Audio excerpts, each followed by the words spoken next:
एक साधारण स्त्री ने कैसे बचाया यमराज से अपने पति के प्राण। ये कथा है सती सावित्री और सत्यवान की।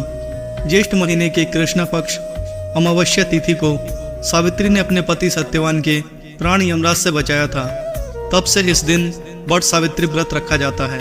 इस दिन सुहागिन स्त्री अपने पति के लंबी आयु के लिए व्रत रखती है और विधि विधान से बरगद के पेड़ की पूजा पाठ करती है।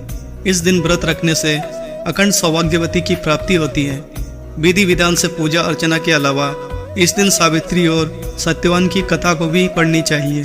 पौराणिक कथा के अनुसार मध्य देश में अश्ववती नाम का एक धर्मात्मा राजा रहता था। उस राजा का कोई संतान नहीं था। संतान प्राप्ति के लिए उस राजा ने एक विशाल यज्ञ का आयोजन करवाया। यज्ञ के फल के रूप में कुछ समय के बाद उस राजा को एक सुंदर कन्या की प्राप्ति हुई। उस कन्या का नाम सावित्री रखा गया। जब सावित्री विवाह के योग्य हुई तब सावित्री ने गोमत्सन के पुत्र सत्यवान को अपना पति के रूप में वर्ण कर चुकी थी। सत्यवान के पिता भी राजा थे, परंतु उनका राजपाट छिन गया था, जिसके कारण वो लोग बहुत ही गरीबी में अपना जीवन बिता रहे थे। सत्यवान के माता पिता के आंखों की रोशनी चली गई थी। सत्यवान जंगल से लकड़ी काटता और उसे बेचकर किसी तरह से अपना गुजारा करता। तब सत्यवान और सावित्री की विवाह की बात चली। तब नारद मुनि ने सावित्री के पिता राजा अश्ववती को बताया कि सत्यवान विवाह के 1 वर्ष के पश्चात ही उसकी मृत्यु हो जाएगी, जिस कारण से सावित्री के पिता सावित्री को खूब समझाने का प्रयास किया, लेकिन सावित्री ये जानने के बाद भी अपने फैसले पर अड़ी रही। अंततः सावित्री और सत्यवान का विवाह संपन्न हुआ। इसके बाद सावित्री अपने सास और ससुर की खूब सेवा में जुट गई। कुछ ही समय बीता था कि आखिरकार वो दिन आ गया जब नारद मुनि ने सत्यवान की मृत्यु के लिए कहा था। उस दिन सत्यवान के संग लकड़ी को काटने के लिए सावित्री भी जंगल गई हुई थी। जंगल में सत्यवान लकड़ी को काटने के लिए जैसे ही अपनी कुल्हाड़ी उठाई तब सत्यवान के सिर में अत्यंत पीड़ा होने लगी और वो सावित्री के गोद में सिर को रखकर वहीं पर लेट गया। कुछ ही समय में सावित्री के सामने 2 दूतों के साथ यमराज खड़े थे। यमराज सत्यवान की आत्मा को लेकर आगे की ओर चलने लगा। तभी यमराज को उनके पीछे किसी के चलने की आहट सुनाई पड़ी।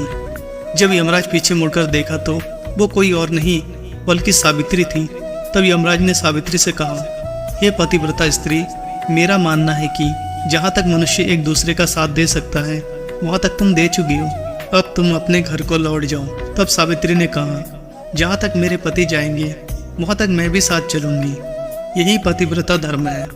यमराज सावित्री की बात को सुनकर बहुत प्रसन्न हुआ और उन्हें 3 वरदान मांगने को कहा। सावित्री ने कहा, अगर आप मुझे वरदान देना ही चाहते हो तो मुझे पहला वरदान ये दीजिए, मेरे सास ससुर की आंखों की रोशनी वापस आ जाए, वो अंधे हैं। यमराज ने तथास्तु कहकर उसे लौटने को कहा और यमराज आगे की ओर बढ़ने लगा, लेकिन सावित्री यमराज के पीछे पीछे ही चलती रही।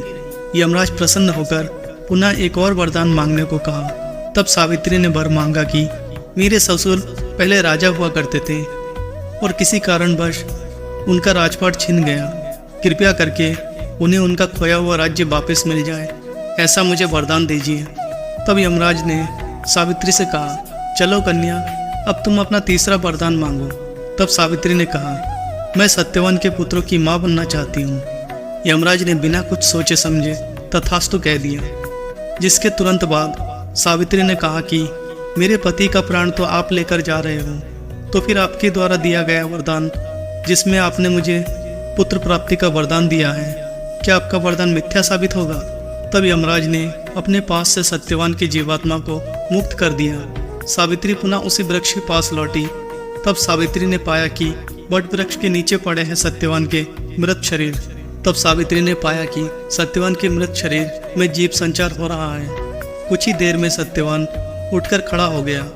उधर सत्यवान के माता पिता की भी आँख ठीक हो गई थी और उनका खोया हुआ राज्य भी उन्हें वापस मिल गया था। दोस्तों, वीडियो पसंद आई है तो वीडियो को एक लाइक, चैनल में नए हो तो चैनल को सब्सक्राइब कर लेना। मिलते हैं एक और नए रोचक कहानी के साथ।